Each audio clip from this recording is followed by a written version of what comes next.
Well, hello everyone, fellow model builders out there for another little episode of my model building.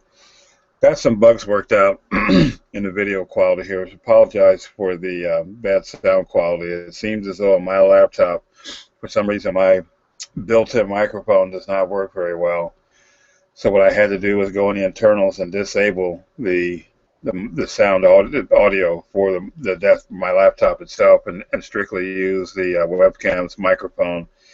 Otherwise, that way there's no conflict. The computer doesn't know, have to decide, well, I'm going to use this or use that. Just turn one off, and I tested it, and now everything seems to be on the up and up. So where we left off yesterday, excuse me for having to clear my voice. I just had dinner here, so I'm going to be clear my voice every now and then, and you might hear a belch or two. That's how it goes when you have to be eaten. We installed the positive battery cable here yesterday. I mentioned that I made that battery terminal out of solder, and sometimes on a model message board I might give a little how-to on doing that. It's something that requires, it's a bit tedious. It's not something well, you got to have, as I mentioned before, steady hands. That's what a lot of model building is about, is having steady hands and patience. In fact, patience is the biggest thing, because you may not have steady hand, but if you have patience with yourself, you'll eventually get things done. All right, I also have the positive battery cable. I'm bringing my chamois cloth over here. I want this chassis to rest on something, something soft here. I don't want the paint and detail underneath to get all scratched up. I want this to stay, try to keep it from getting too marred up, because I don't feel like painting stuff over again. That would be a good thing. Okay, here's our other battery terminal, and you may not be able to see this fully, but I'm going to try to attach a tiny little terminal on the end here, which is going to go on our, pretty much on the block end, which I already had a hole drilled. I attempted this the other day, and didn't come out too well. I didn't make the cable quite long enough, so I had to pretty much start all over again. So I had to re-drill the hole here in the solder, and as my camera tries to focus in out. And I also want to say, try to bear with me on my video cam here. I have a little Microsoft Live Cam thing, and it's not the best thing in the world, but it's the best I can afford right now, and hopefully down the road, as finances may get a little better, or whatever come what may, I can get a decent video cam, and it won't be quite so shaky. And sound quality, of course, the sound quality isn't bad actually for what this does, but this one constantly zoom in and out, and I can do zoom in quality, and maybe a little better lighting would help too. As a matter of fact, if you hold on just a second, let me turn the overhead light on so it doesn't look quite so dark. Hold on a second.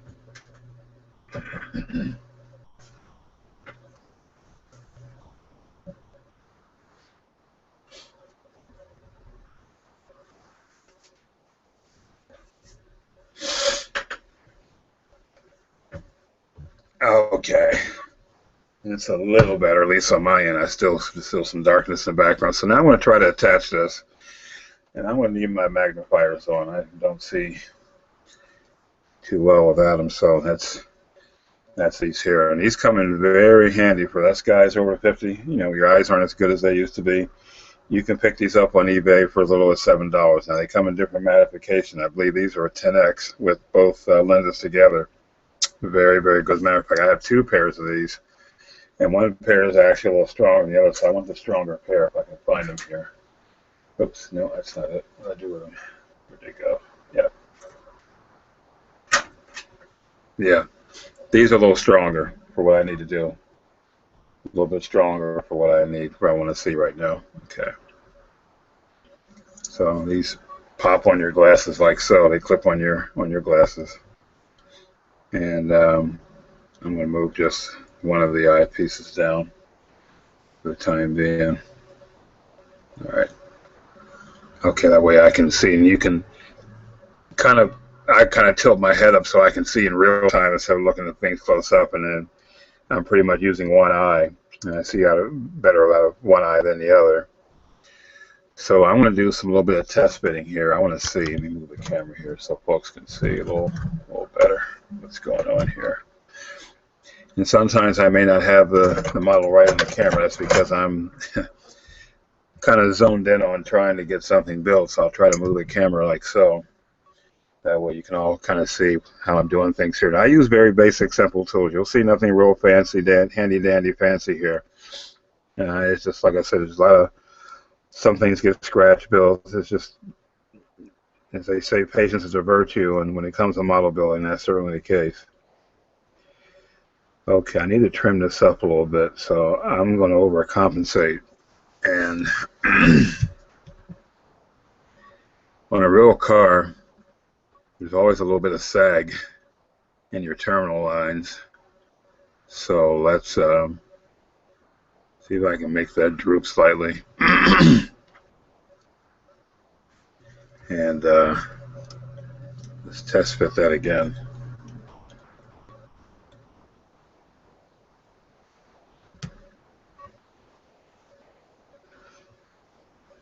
Okay.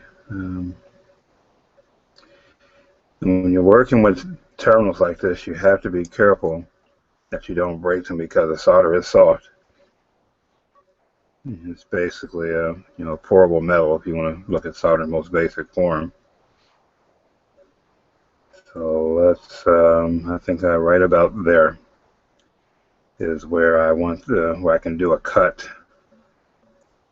and still be long enough and not end up having to drag the thing and have. So I'm gonna tell you what. Let me get my cutters. If you can see that, I'll point it out in the camera here. That terminal battery cable is right there, so I'm going to cut this somewhere right in here, this area. Make just a little bit length. And what I have to do is crimp on, use a flat edge here. This is one of Detail Master's tiny, super tiny terminals that you have to bend. Let me make sure I get that long enough. All right. And oh, here it is. Okay, I thought I lost. I was going to have a fit. Now, I can show you the package that what Detail Master gives you. It comes a little tiny bag like this, and they give you the red wire for your positive, your black cable for your negative, and they give you on a photo etch fret a series of tiny, really tiny terminals. And I'm gonna have to get really up close and personal to cut one of these off. I had one, as a matter of fact, I believe I already cut one off when I tried this before, so I'm gonna see if I can retrieve that and go ahead and see if I can reattach that somehow. Kind of crimp it on there. You can, well, the best way is to crimp it and add a little tiny bit of epoxy to keep everything attached after everything's all said and done. So let me see if I can find that. I believe I like to keep things in little tiny boxes as I go along, pretty much like so. And I have to use my magnifier to see if I can find it because I might not be successful. I could have lost it somewhere along the way, and who knows where it is, but I thought I put it back in here.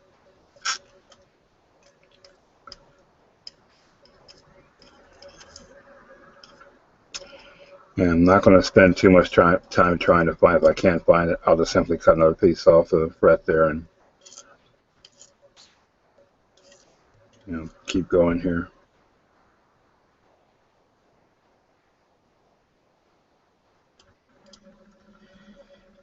Inside this little box, I have all kinds of tiny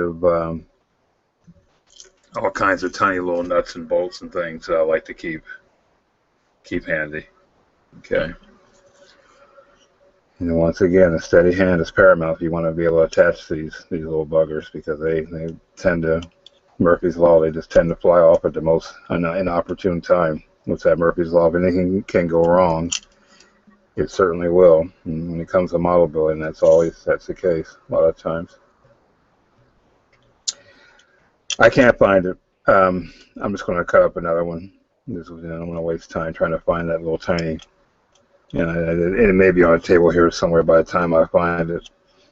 I could have had some other things under simply the time I take it to find it. So the way that goes.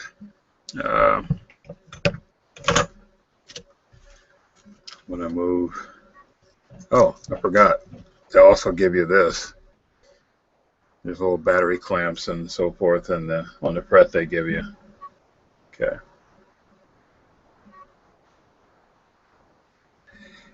And also they give you photo etch terminals, which I'm not too crazy about those because they're dimensionally they're just too flat. I'd sooner make my own to solder as I just shown. Too flat for me. Okay, so I just they have their place, and some others who might want to use them, but I'd sooner not use those. So what I picked up before, I believe they came out of another set. They give you the end terminals to where you're going to attach your negatives. Always either attached to a block or some metal part of the car. So they have a little longer arms. So I'd rather use those because it'd be easy to wrap around this wire they give you. So let's do that. Forgive me for clearing my throat. I'm sorry. I just hope I'm not coming down with a cold. It is that time of year, so it wouldn't surprise me or anything else that's been going on. So I need to get really up close and personal with this. And what I want to do is take my X-Acto blade, and if I can angle this down just a little bit, you can see what I'm doing.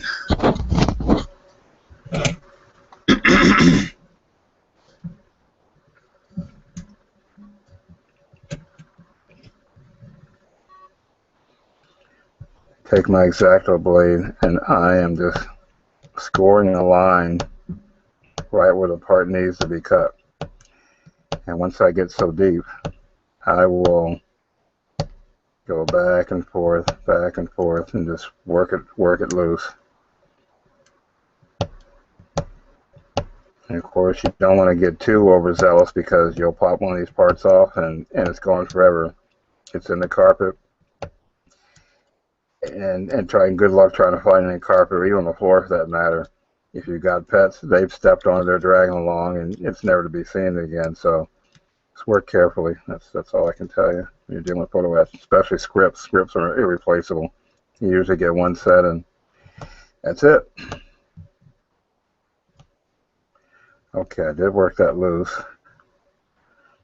and I'm going to just put this all away.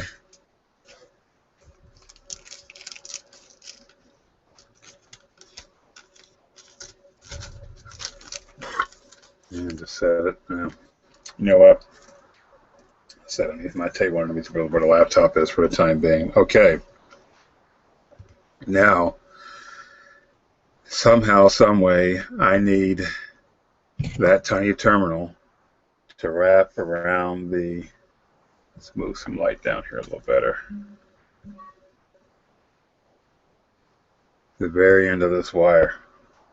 Okay. Very end of that wire. So if I take the end of my tweezers here and press down, I can try to cup those arms upwards to kind of sort of wrap around the wire, and then just try to tape it and try to take it and just peel around, wrap it around as if I'm like folding over a blanket or something, but very, very tiny piece. And I'm on a self-healing mat here. I've had this for quite some time. Its self-healing powers, I think, have worn away and gone by way of the dodo bird, but nevertheless, it's kind of a soft surface to work on. So that makes it easier to press down on these arms, these outward little flanges here. And that way I could bend it over. Try to do this on a hard surface is difficult, and I don't have enough room here, enough structure here to try to hold on to it, because it certainly will get lost. No doubt about it.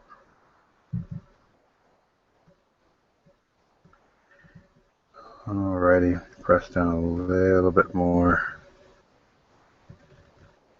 Okay, now if I can take the arm of this,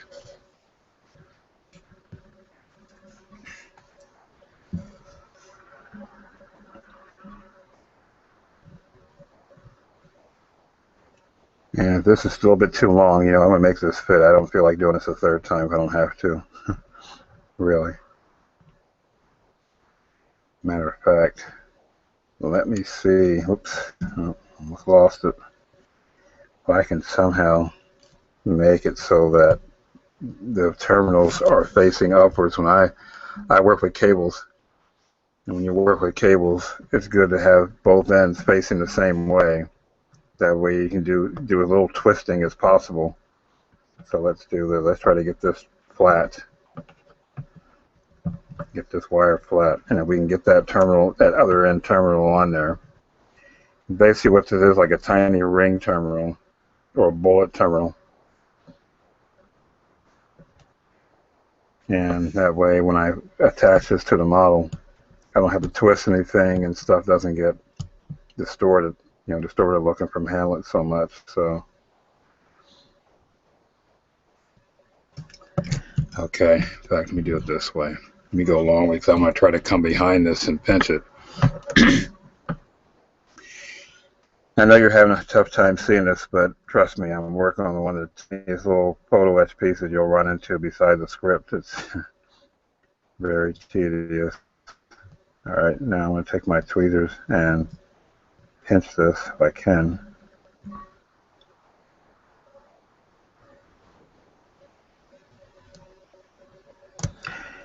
And I will be posting pictures on the Model Cars message board. I try to do little updates on a Sunday. That's pretty much my only free day. After doing these broadcasts, I don't have much time in the evenings, because then it's time for bed and, of course, work. The next work day, my own job comes quite quickly. Okay, I need to press down that flange just a little bit more to make that go upwards so I can wrap around it. There we go. That's better.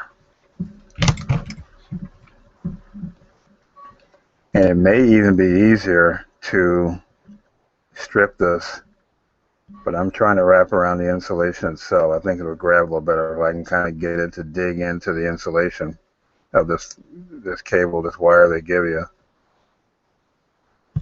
as opposed to just wrapping around the wire and it has a chance of coming loose. And I really wish I could find that piece I made, but I think it's gone for good. That's how it goes.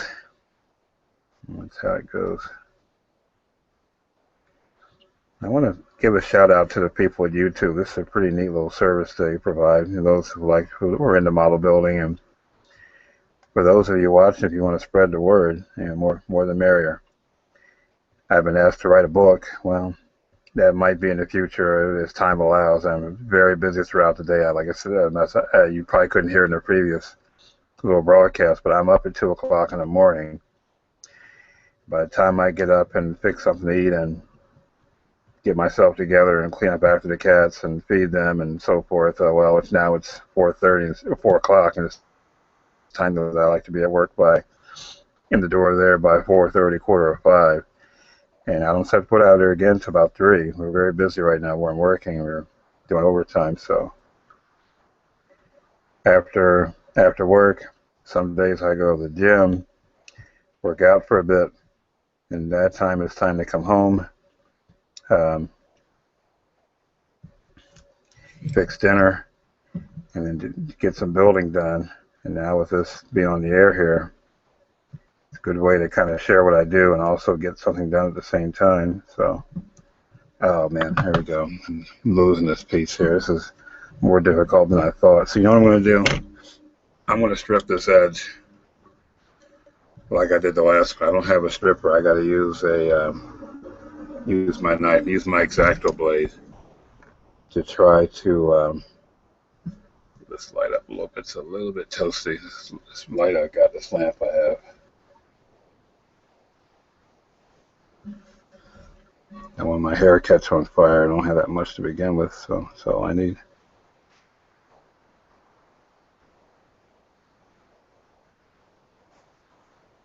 What I'm doing, I'm just trying to carve around the insulation. Just pull it right off. If I had some tiny little strippers, it'd be easier, but I don't have the tools for that. Oh, almost there. I'm going to pull off the terminal at the other end. That's all I need. It's more work.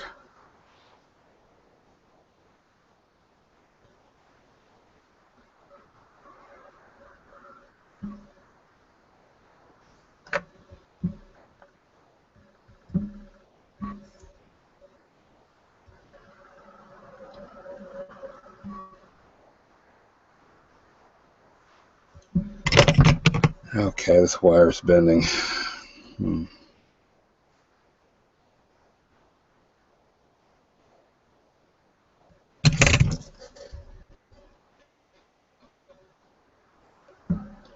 My philosophy when it comes to building is I try to make everything I do kind of like a kit in itself. So the bodywork's a kit, the chassis is a kit, the engine's a kit. This what I'm doing here with the battery is a bit of a kit. And I think once you take that approach, your detailing comes out a little better, and you're not trying to just build something for the sake of building, especially for those that want to do some nice detailing. If you look at each part you do as a kit in itself, I think that goes a long way in the end result.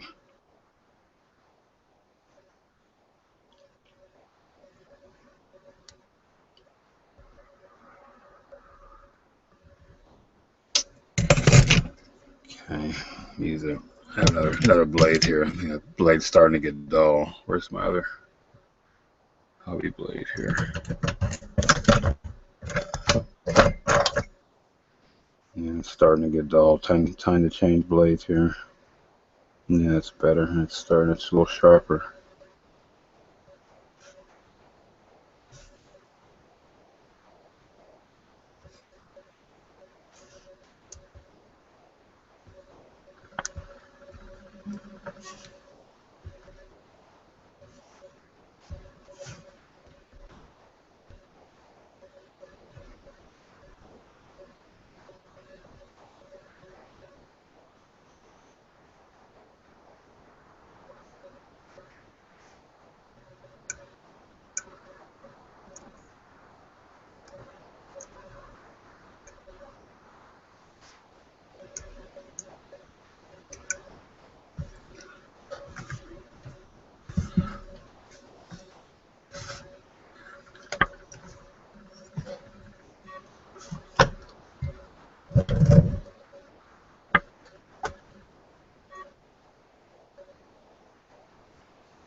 Almost.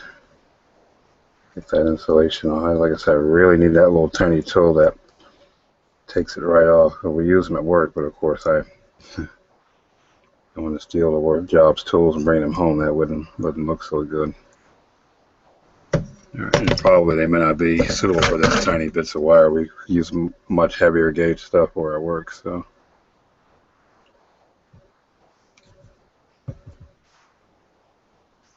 Okay, I got it stripped to about where I want it.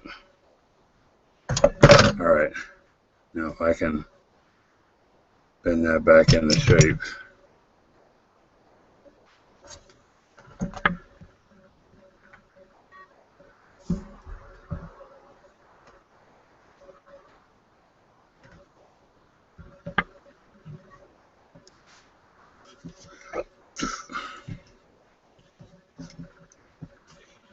And make sure that both terminals are going to be in the same plane or the same direction. We'll try this again.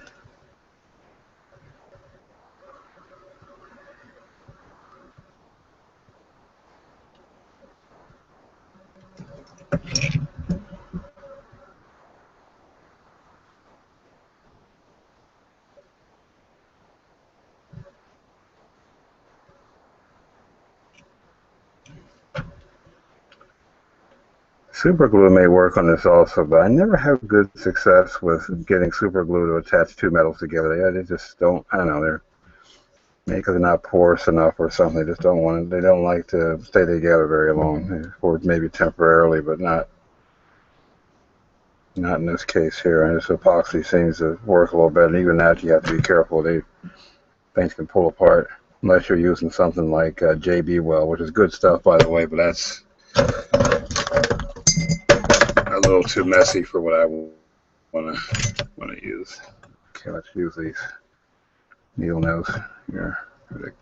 Close that together.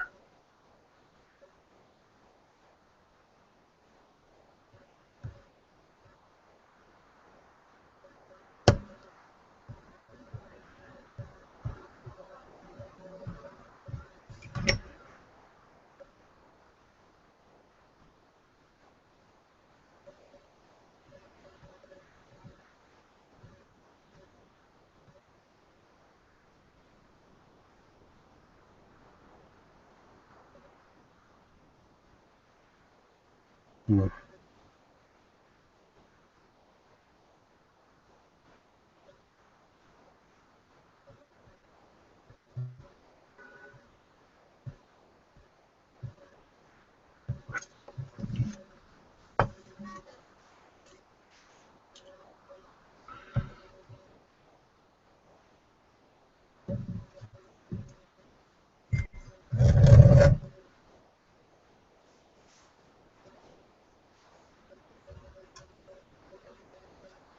Trying to adjust the light here just a little bit.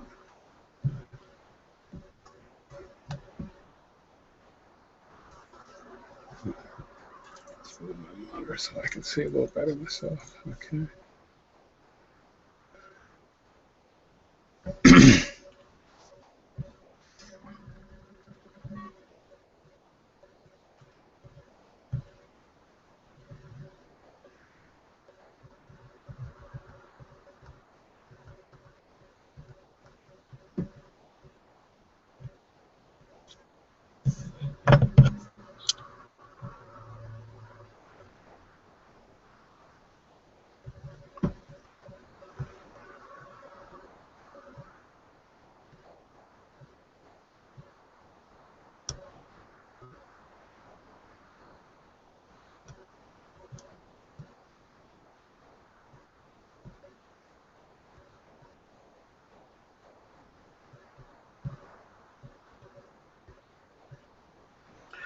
One other alternative is to simply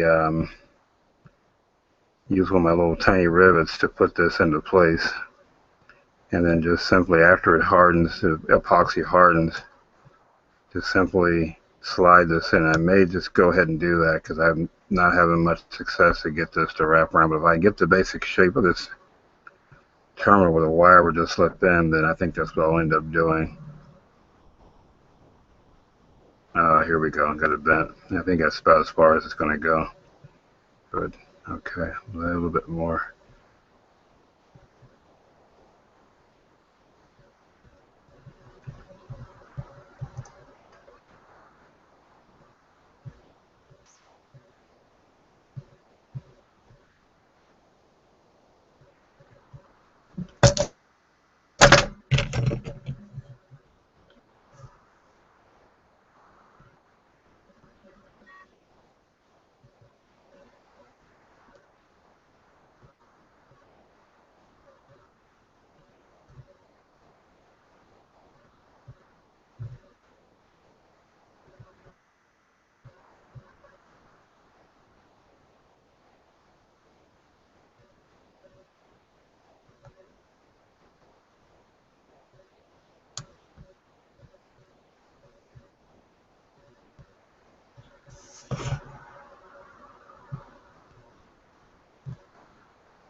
You can see that tiny little silver speck on my finger.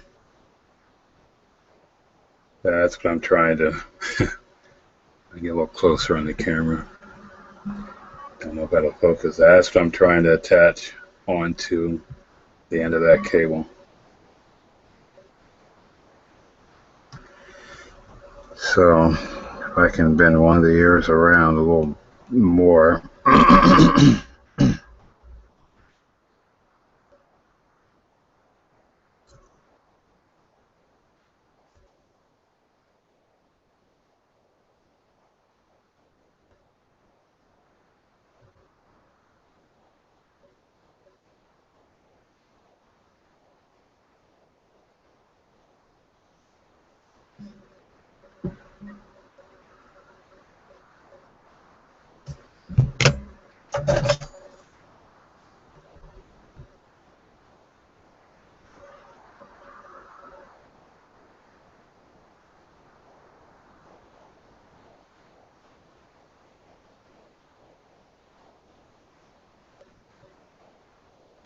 I think I just about got it.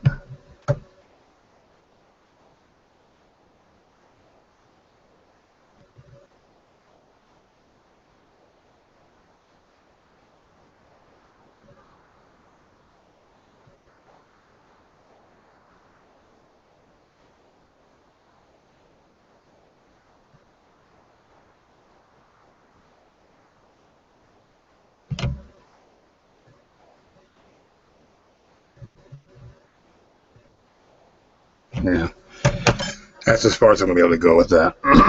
So what I'm going to do is to attach this tiny little terminal on the engine block, and then epoxy with the wire bent somewhat, so all I have to do is just slip it in after the negative is on the battery post there, and that may have to sit for a bit before I can do anything with it, and I'll just have to get something else. Matter of fact, the coil, which I painted last night, is fully dry.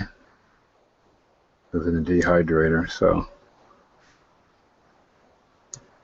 get that on, get the distributor wire put in it. And that's the best I can do with that. So tell you what, I'm going to set this over here for a second.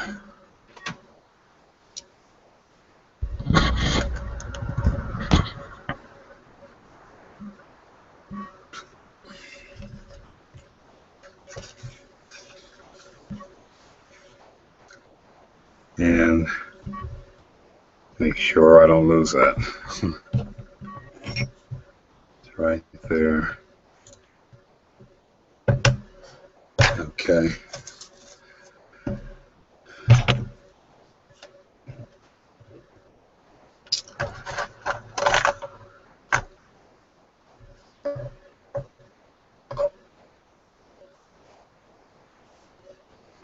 I'm kind of scouring the mat here.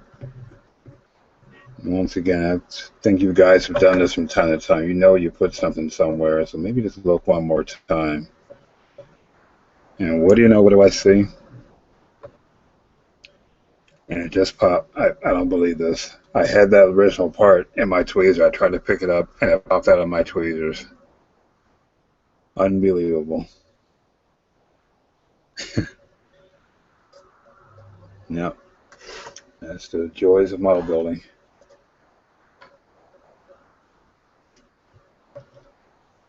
I need to take some time and tidy up the work area here just a little bit so I can find, but that, you can do that and it'll get messy all over again. It's like your house. You clean up and a few days later it's back to being you're raggedy again. The same thing with your kitchen. You'll clean it up and as soon as you start cooking something, stuff's all messed up all over again. Let's see if that's...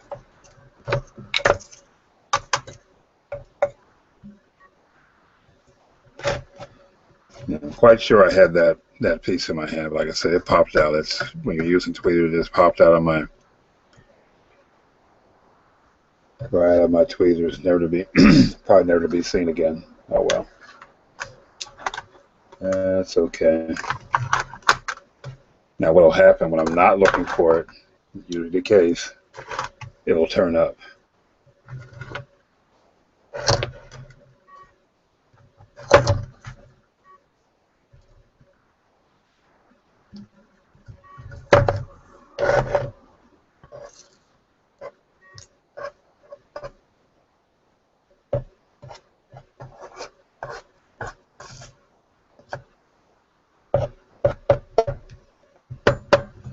Oh well.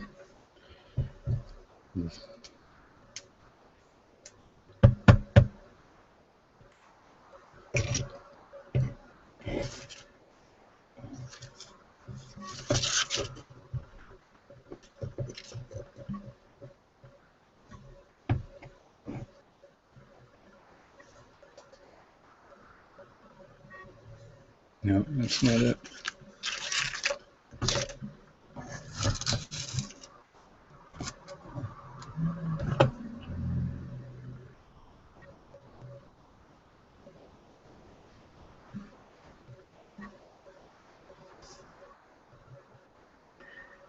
Oh, wait. Oh, hold the phone. I believe I found it.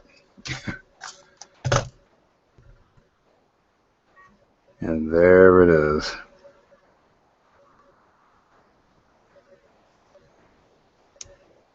Now, you're not going to be able to see this very well, but that's what I was looking for, the original tiny little piece I was trying to. That already has my little rivets. Oh, let me show you the package for the rivets. I got 200 of these tiny little things from a company on the net called Scale Nuts and Bolts.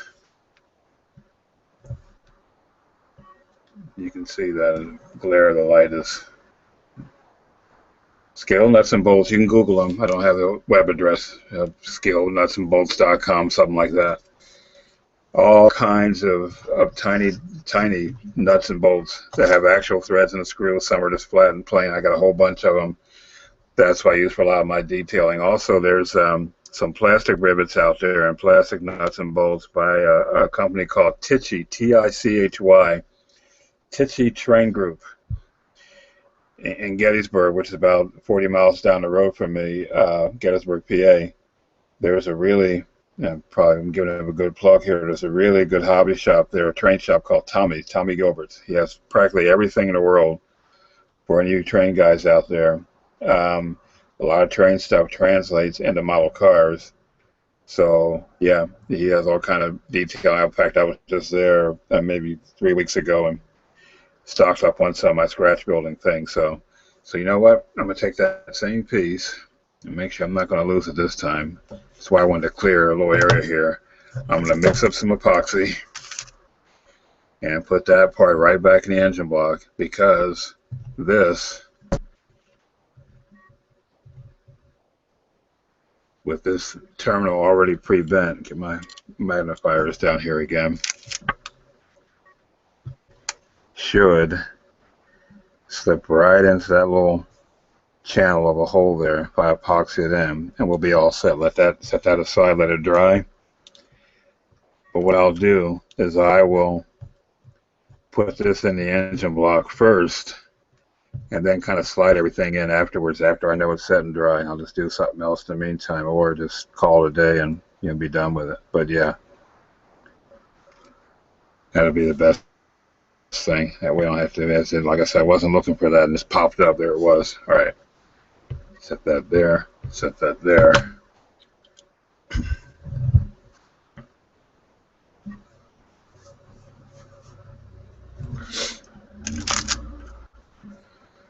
All right, let's mix some epoxy up here. It's,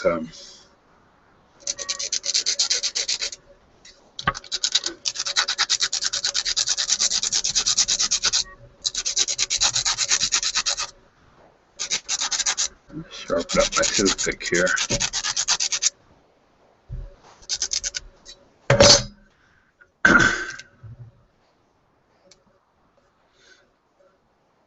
And just I don't need a whole lot, just a little bit of epoxy, just a tiny drop of it, of the hardener and the resin.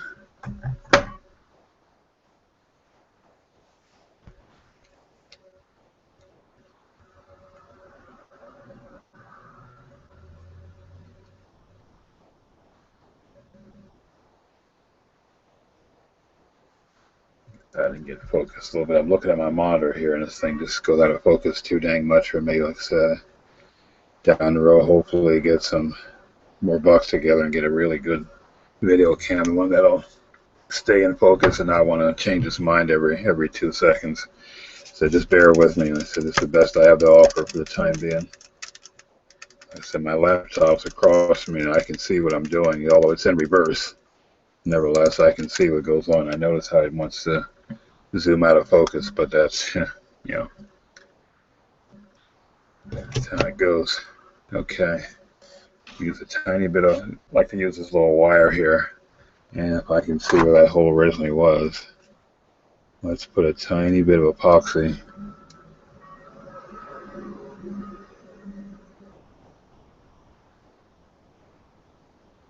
And once again, a steady hand is needed, because You don't want epoxy all over everything. There's a hose that runs right in front of the valve cover here. It's one of the heater hoses. So let's go ahead and, all right, flow some of that in. Let's set this aside out of my way.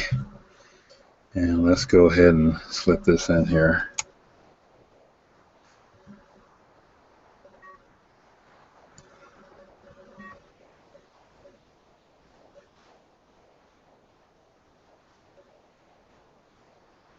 And this is 5-minute epoxy. I'm not sure what the brand name, Devcon or one of those. I can't stand the kind of those little tubes that you squeeze out. I hate those. I hate those with a passion. I'd rather have the plastic tubes. Those other kind, you pierce the top. If I were king, I'd just ban those. They're worthless. They always run out. And the kind you got a little push tube where they expect the same amount to count. They should be banned also. And get rid of those. They're worthless. Hate those.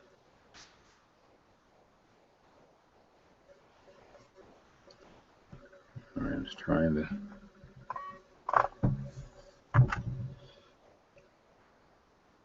And of course, when you're working with epoxy, you got to kind of work quickly so it doesn't dry up on you before you get your part in. Well, here we go. You got it. Come on, get in there. I need something blunt. Push that in there. Let's see.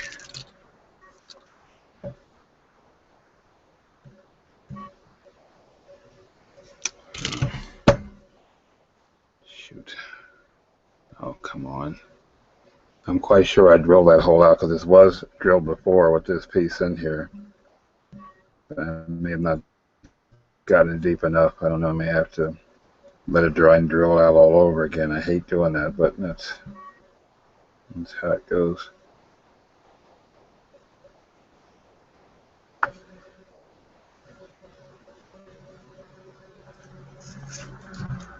Let's try this way.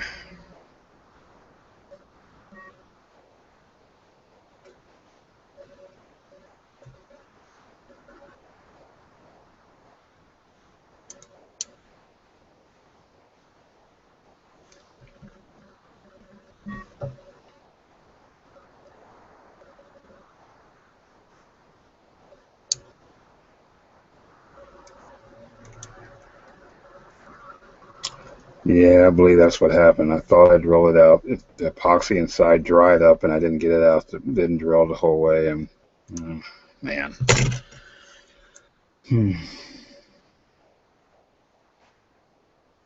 Oh no, it's going in. Oh no, let me don't speak too soon. Let me just.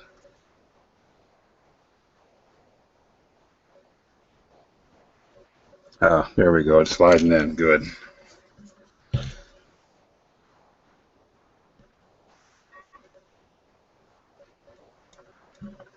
Okay, there we go. The trick is angling that wire so that will slip up in there some kind of way. Yeah, I got to tell you, some guys out there may not want to hold all this detail. I don't know. Me, I kind of things just make things look complete.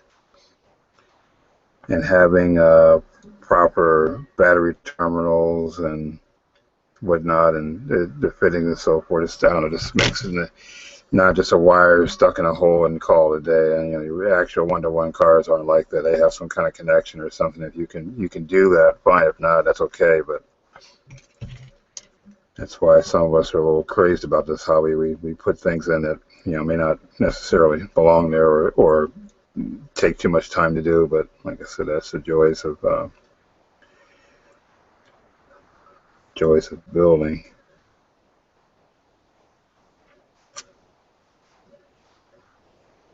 Okay.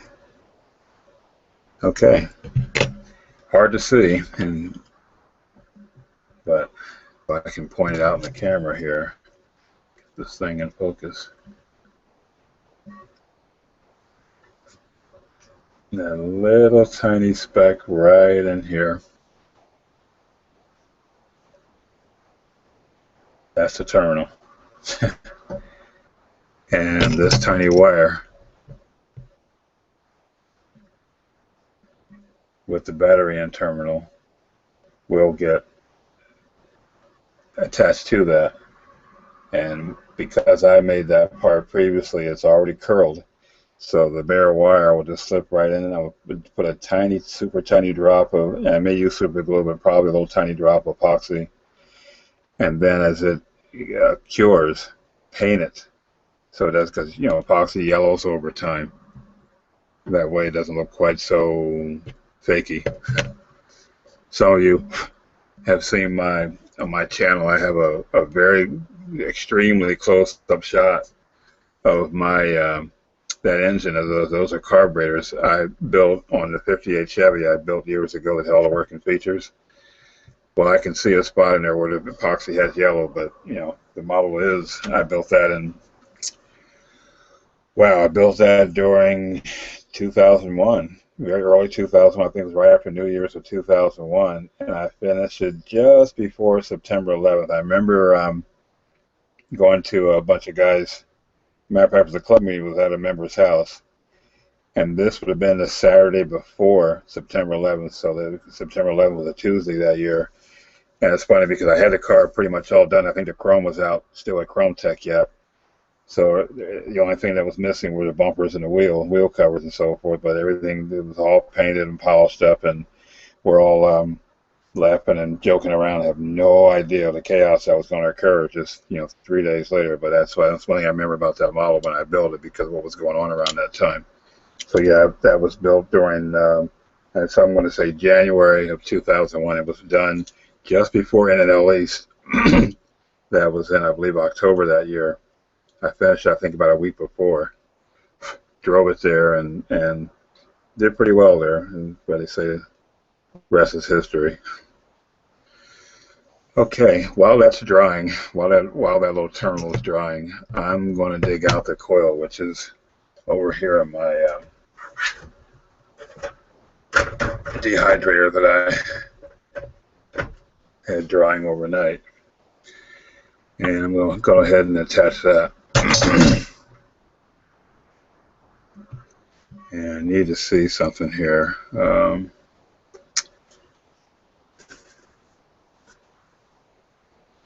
My Kiner wire. Oh, my little kitty cat is sleeping. You know he was. And turn him around. You can take a look at him real quick. Yeah, there he is. Yeah, his name is Captain. You know, he's as old as that. Well, actually younger than that Chevy I built. He'll be 12 in a couple months, and he's sleeping quietly right now. He was meowing pretty rough before, so I had to let him in. He would have put up quite a fuss, or he was putting up quite a fuss. The other cat, she can care less. She just goes her own way. You know, just leave her alone. She'll come to you when she wants to. One of those kind of cats. But this one, he's very clingy. Everywhere I go, he has to be. He's been that way since day one. I've had him since he was like 7 weeks old. You know, all these years. Okay, I just want to check and make sure that. Oh dear, I had a little problem here. I had this clamped with those alligator clips. I had the dehydrator to, well, now all is lost. I have a way to fix it, but I had the dehydrator for it to dry. Well, unfortunately, the alligator clip pinched the little nub I had on here, so guess I won't be able to use that after all. Maybe I can force it, but you know what? I'm just going to cut it off and drill further. When I drill the wire down, there'll be a little boot on there anyway, so I'm not going to make a big deal out of it. That's all right. I'll tell you what, let's just cut that off.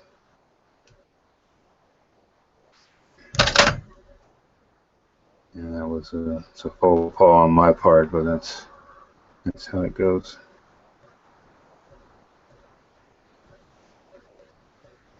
You know, acrylic paints have their place. They're really nice, but I really, really wish they dried much more thorough than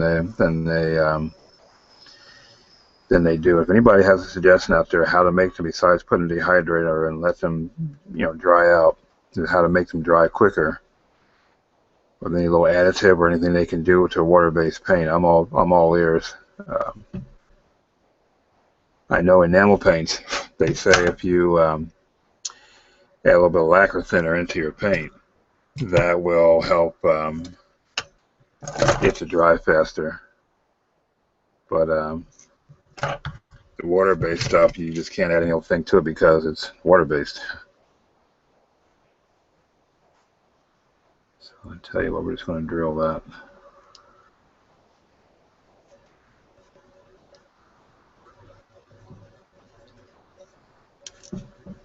And I just dropped on the carpet. Wouldn't you know it?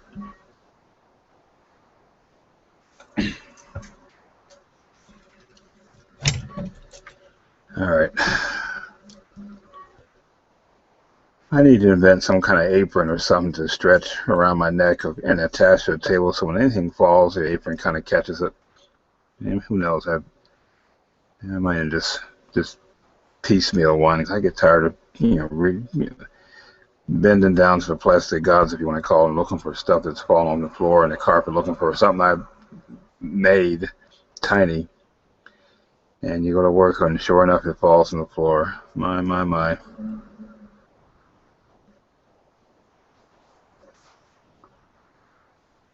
Okay, drill it a little bit deeper.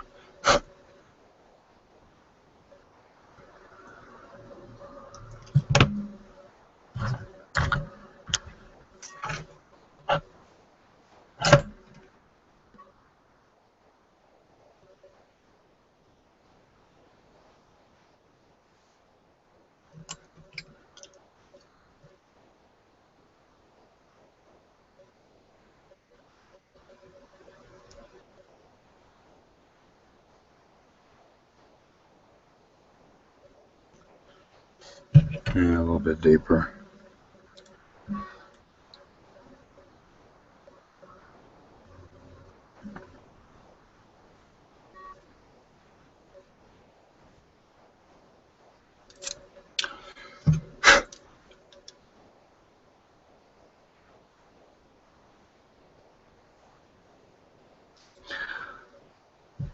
One of the big hurdles I'm kind of not looking forward to doing, but I'm going to have to do, is to mold my own glass. As I look at the body sitting in my paint booth from time to time, it's not painted yet. Matter of fact, painting will be probably one of the very last things I do. I always strongly recommend not painting until you make sure everything fits together. Your interior fits together, your chassis fits together, everything should fit together well before you lay one coat of paint on the body, and that includes primer. And I say that because many times I will see fellows who will get so far along in the build, only much to their chagrin, they find out that something isn't fitting. And I have to ask, why do you paint the body before you do anything else? And they say, well, I can do everything else as well. You can always start another project. I would make sure everything fits first. Make sure your engine fits, your chassis fits, your interior fits, your glass fits. Then go ahead and paint the body. I'm just a big believer. I like everything to fit well because I want as little drama as possible when it comes to trying to get that everything up. And this particular kit so far has not given me much trouble in getting the chassis in, even though I did rearrange some things because the body has opening doors and trunk and whatnot. Cut a little tiny piece here. That's going to go into our distributor. I'll put this away, but I get their logic, but I don't get it. I figure, if you want to spend time, if you want to build your body up while the body's drying, well, that's okay as far as it goes. But how do you know it's going to fit unless you've test fit everything first before you paint it? If your logic is, well, I want to go ahead and I can build a body up while the body's drying, well, that's okay as far as it goes too. Once again, you don't know how it's going to fit. You got to spread the body apart. You're scratching up stuff. You're chipping paint. You can always start a project while your paint is drying. If you don't want to, obviously wait until it fully dry before you made everything up. Start your next project. I already have a couple projects in mind as I'm doing this Chevy here because I'm about halfway done. Once I get past the interior, I'm at the halfway point. Which I may do that tonight. I might just get the seats put together and so forth for the time being because I'm pretty much done with the engine bay and the chassis aspect of the kit, except for a few minor details. But yeah, I understand why you guys do it, but I haven't built that way in a long time. It's just I just find it frustrating to get so far along the build and you find out a little too late that something doesn't fit and the body's all painted and prettied up, and now you're handling things way too much when you could find out what's the best way to get this body on without a lot of difficulty as far as spreading the body apart a little bit, or do I have to handle it so I'm doing the least amount of damage? Oh well, that's just my flea harebrained opinion, but hey, that's me. That's the obsessiveness in me. I'm gonna call it that. Okay. What else do I want to do here? Oh, you know what? I want to make a little tiny boot. I think I have one or had one. Get my magnifiers out again. I remember making a bunch of these a while back. I do believe that's one right there.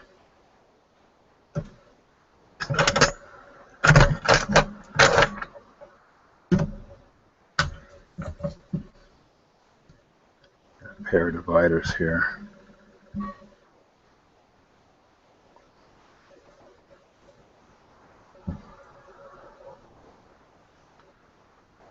Yeah, that'll make a nice little boot for a coil. Yeah, I'm not going to have any little extra wires and things hang off. I guess I could do that, but I'm not going to get that. Just something to show that the distributor does attach to something. It's just not hanging out there. A coil is not just sitting there by its lonesome. So, all right, that, and let's thread that through there. Okay, like that.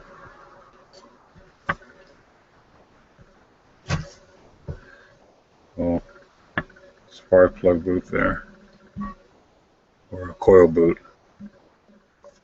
Okay, set that aside. Now to attach that. Now, do I glue that or do I epoxy that?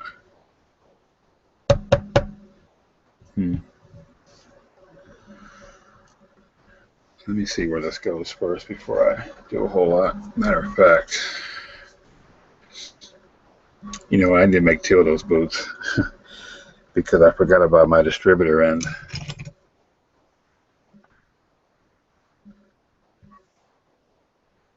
Right in here, where that's going to go. So I need to look at this in here to make sure the hole is there. Just a matter of locating it. Yep, I see it. So I need to. So I made a bunch of these, and where they went is anybody's guess. I believe I made them out of this material here, or was it this?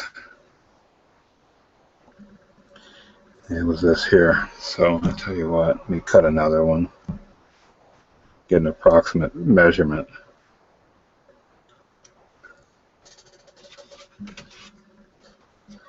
Of where I want that to go, or how tall it needs to be. Like I said, when I finished my engine, I think I was short one, and you kind of remind yourself, well, I'll make one later on. You forget, then you need it, so you got to make it anyway. So let's get my dividers.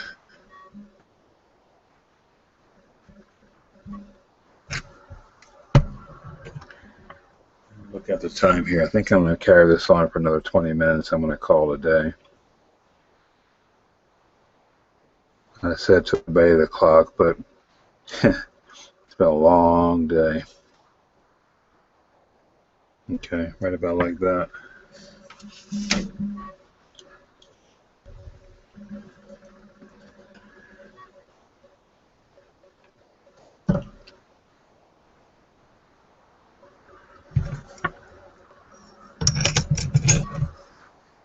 We're just going to slice that where we meet there.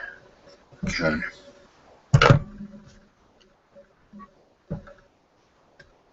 There we go.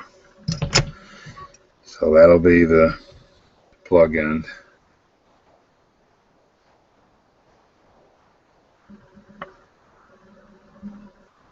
me do it this way. I'm somewhat ambidextrous. I like to kind of do two things with both hands, or I can use both hands for different things, but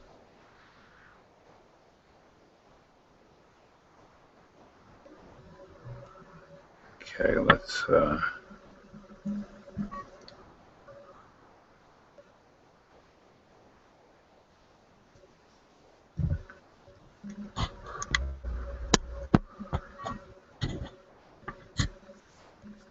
wait, hold on a second. I had a message pop up here. I don't want to do that. Okay.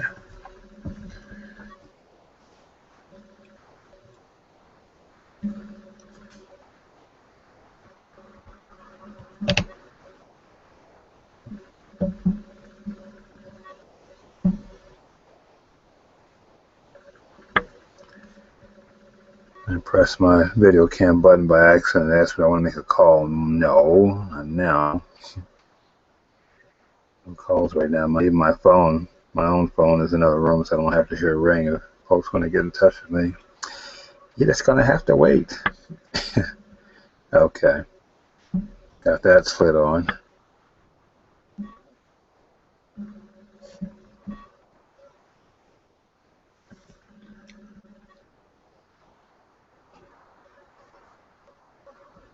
Alrighty. Now I need to find out where that goes in here.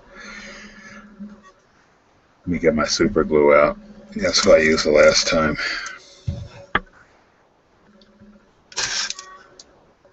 To get that in the distributor hole. At least that's what I use for all the other ones. So just a tiny bit here.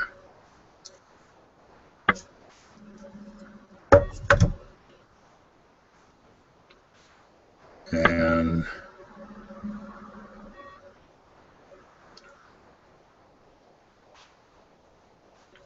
dab a little bit of that in there. A little bit aside so I don't blend in it. That happens. And just sort of work that down in. And you have to kind of feel, I gotta kind of feel around to where the hole is.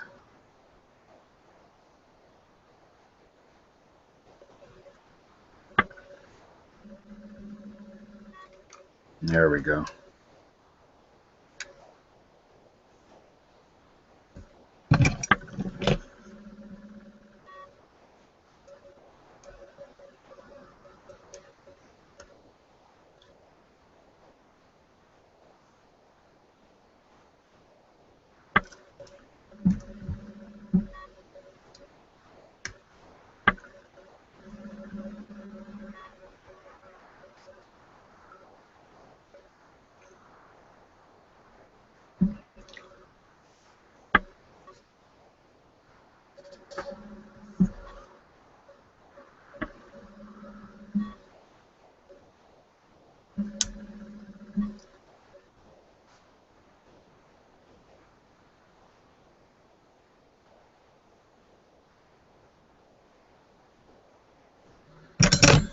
And to speed things up a little bit, I can always use some zip kicker here. So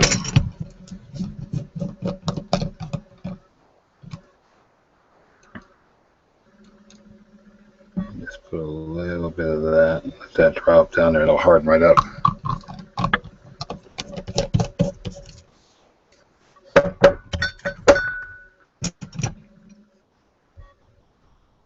Alright. Yep. Harden right up.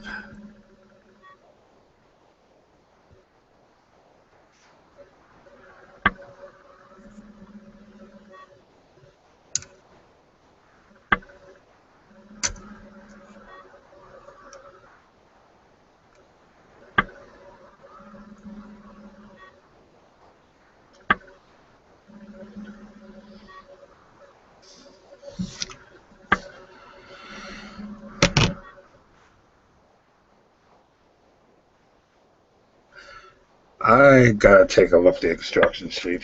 Something I've been avoiding lately because I don't remember,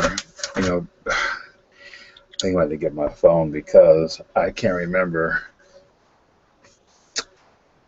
if 59 Chevy coils lay sideways. I guess it doesn't matter which way they lay as long as it's there on the firewall. Okay, they have laying here sideways. You can see that. That would be right there. But you know what? I'll be right back. Get my phone. I have a whole bunch of pictures on my phone of this car. Be right back.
Okay, before I sat down here, I was thumbing through my phone here, and I have several pics of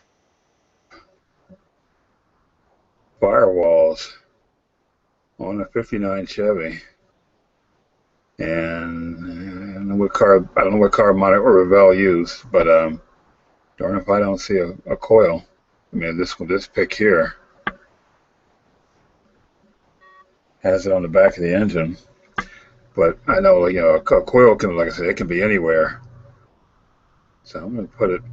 I'm gonna have like instructions. I'm not gonna make a big production over it. Just put on the instructions there.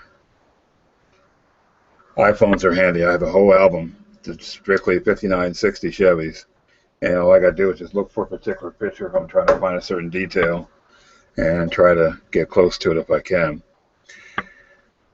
Okay, I'm gonna scrape some paint away on this little tiny. I'm gonna glue it on. I'm gonna use some certain kind of glue here.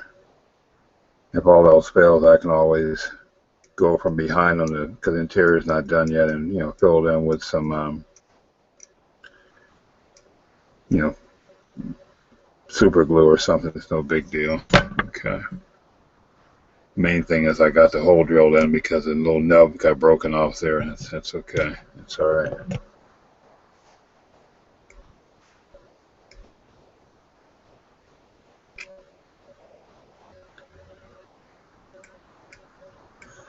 And I do believe that our little terminal is dry, so I'm going to try before I wrap things up. Get that wire put in for the battery terminal. And if it won't cooperate, well, there's always tomorrow. Alright, set that down.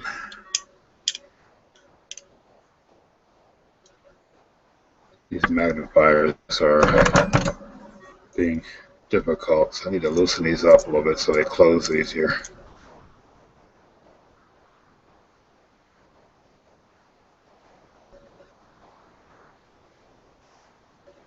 Yeah, that's better. They close easier on my glasses.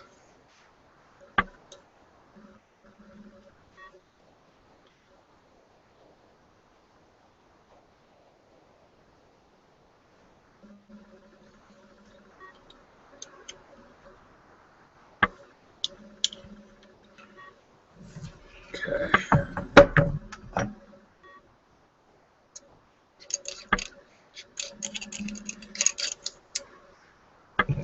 Android Pro, well, good stuff. I don't know how available it is. I try to pick it up wherever I see it, but this is good stuff for liquid glues. Much better than 10X, I think, in my opinion. Okay, I'm just going to set that there. And I like to use something called a touch and flow applicator.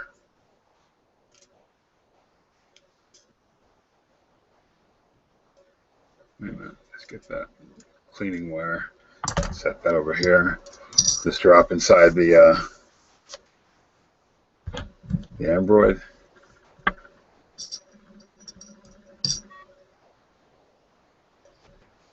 Oops.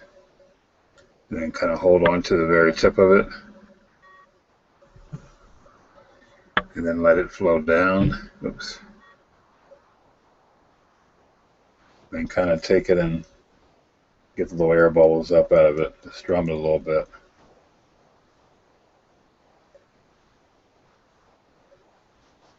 I put a little bit much in, but that's okay. I can always drain it out after I'm done with it. Okay, and this enclose your bottle of the stuff likes to evaporate quickly. Not as quick as 10X. And what I don't like about 10X, some guys swear by it, but difficulty I find with 10X over the years that and that's why I quit using it.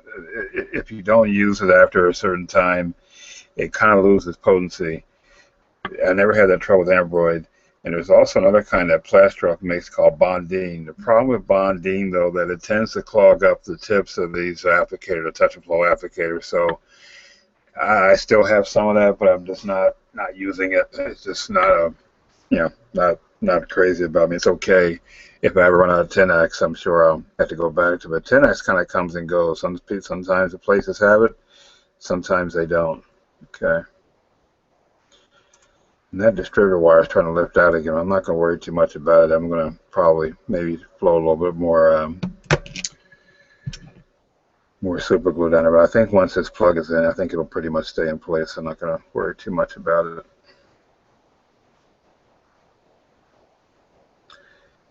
Trying to scrape some of the paint away that coil is going to go, and it seems like the hole is awfully big for where that coil goes. It's just me. It's my observation. It's like it's almost like it's too big for the part it was intended for, like something else was originally supposed to be there, and it could have been. I don't know. Now, one mistake I did make is that I attached this firewall very early in the build process because the model has opening doors. I like to build my interiors of the platform.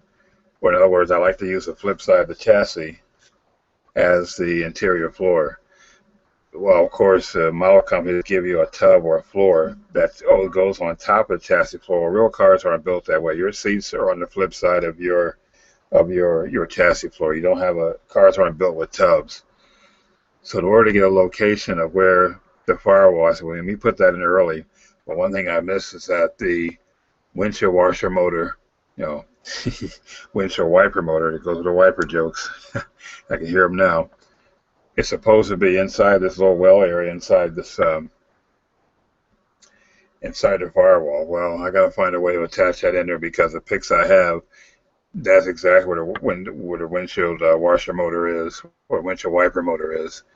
It's inside that little recess there, so I may have to drill it in the back and then try to drill a wire into the wiper motor and try to, kind of pinch its way in. But yeah, and I see my little, I thought this was glued in, but I guess it wasn't. That popped out while I was yakking here. I'll try it again.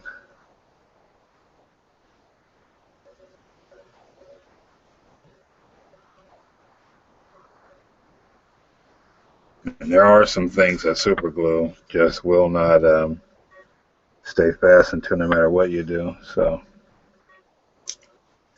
I need to see. I can't see where that hole is because it's all the other wires are covering it up. So I tell you what.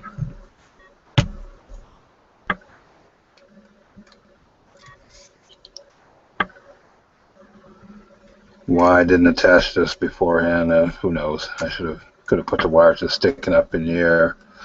Probably because I'm mocking up the body and so forth as I go along, and that wire stick up in the air would have been a distraction. I could lay it to the side, and I could have did that too, but that's the way it goes.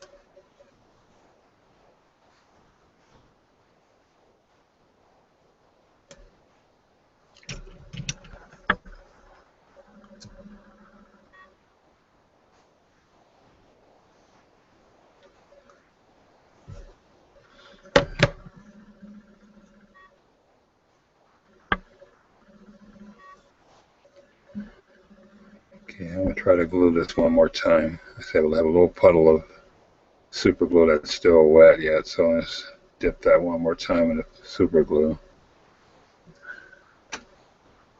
Okay, let's do like this here. Split that up.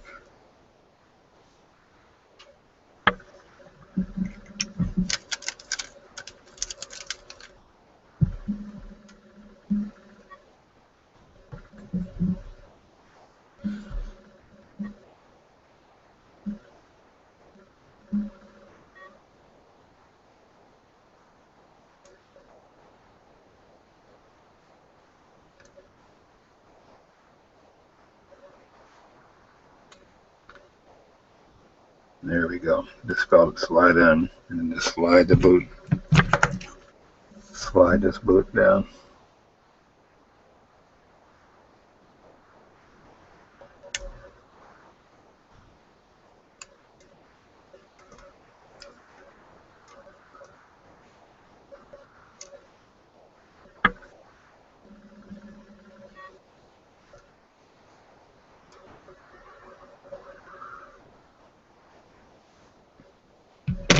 Okay, now I need to tilt this up right this way.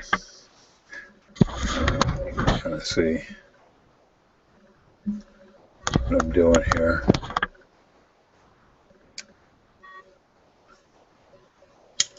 Oops, I thought my glasses here. I want this coil to lay pretty much. Let me move this out of the way so I don't hit that puddle of super glue. What is clicking here? Oh boy, exhaust a little bit loose. That's okay. Reattach that.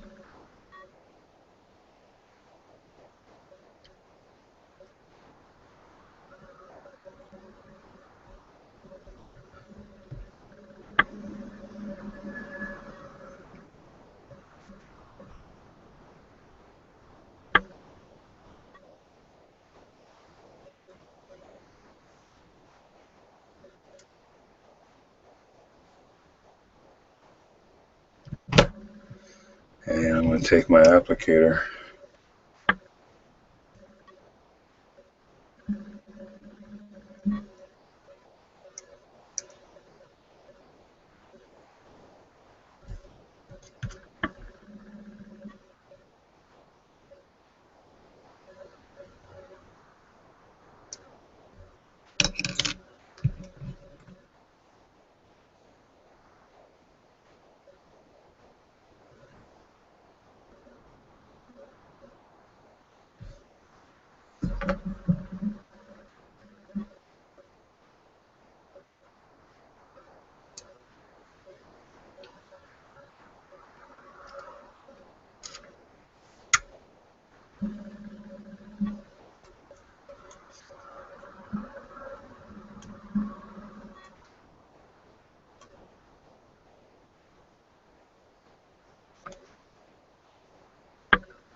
That's not as positive a location as I usually like, but that'll have to do for now. And matter of fact, I think what I'm going to do, I'm going to let that dry. I'm not going to try to attach the wire, obviously. I'm going to let that dry fully. Let it sit overnight. Tomorrow, I'll try to attach it. What I will do also in the meantime is, I got something in there, I don't know what that is, a little piece of something.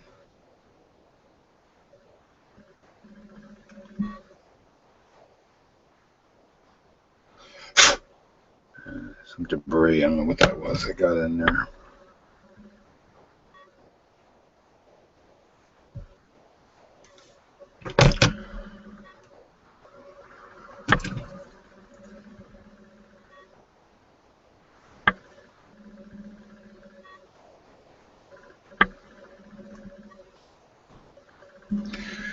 I'm going to leave that alone, let that dry overnight, and maybe in the morning, there's a little hole back here. It's right there.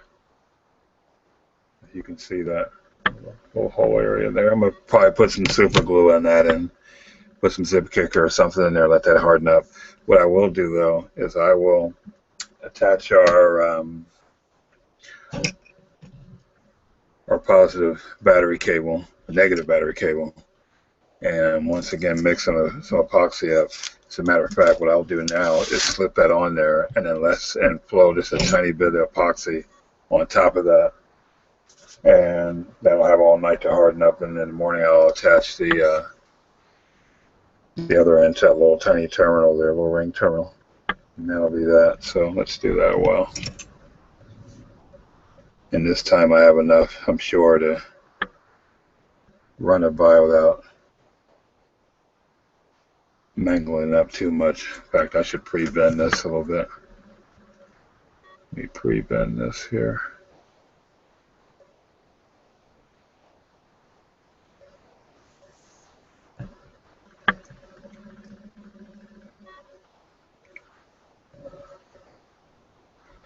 And it's all after 7 o'clock, so I'm about to wrap things up here.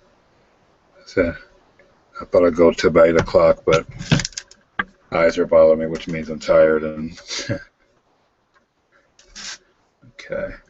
Plus, I got to go downstairs and kind of pre-make breakfast. I like, if I'm going to have something like a big breakfast, like pancakes or something, a little history about myself. I used to be a really big guy. I was weighing 330 pounds at one time. For those who don't know me, I was very extremely overweight, but I've lost, I'm down around the 240 range now. And that's pretty much diet and exercise, and no simpler than that. But I'll still have pancakes, but I don't fix just any kind of pancakes. I'll fix mine with, oat flour and coconut flour and almond flour, and or something called spelt flour, which is a very primitive form of wheat. I try to stay away from most grains, most wheat, I should say, during the week because it blows me up like a balloon. And I, unfortunately, am one of those kind of people that is very insulin sensitive. So any kind of things that jack up my blood sugar, well, guess what also it does? It bumps my insulin up. Insulin's a hormone, and insulin wants to go where your body likes to store fat. Not trying to I'm not a doctor, just for those of you out there who are battling weight and that sort of thing, just cut out your grains for a while, cut out your wheat products, especially during the week. I have a cheat day, victory day, if you want to call it, where I'll eat anything I want. That's usually Saturdays. Anything I want pretty much all day. But the next day, I don't want to see it again. I guess that's where the discipline comes in, because you gotta, if you don't buy it, it's not in your house, you don't see it, it's not there. That's my philosophy when it comes to food, and I pick and choose my battles with food. But so I save some time in the morning. I will make my pancake mix ahead of time, so all I gotta do is come down the stairs, fix it, and be out the door, and not, mixing up stuff and breakfast. That shouldn't take me too long. Alrighty, got that rested on there like so. Okay.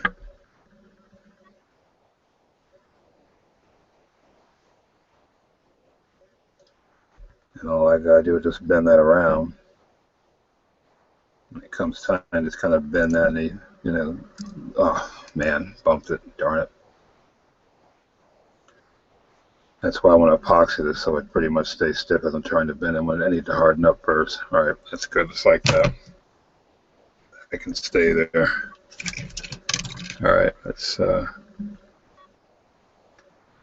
blow a tiny drop of epoxy.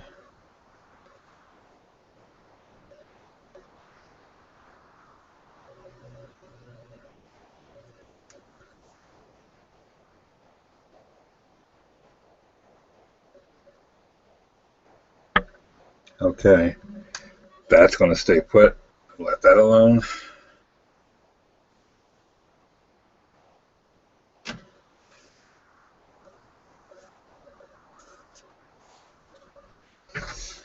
And I believe that's about it for tonight. I'm going to call this a day. I'll do some little cleanup here, but thanks for tuning in. And, well, hopefully I'll be back to do this again tomorrow. So thanks for watching, and hope you learned a little something. Any comments or questions, feel free to ask. I'm more than happy to try to answer the questions best I can. If you'd like to drop me a line, I can be reached at well, you can reach me through YouTube, but my email address is plasticsurgeon. That's plastic with a K, plasticsurgeon at iCloud.com. Plasticsurgeon at iCloud.com.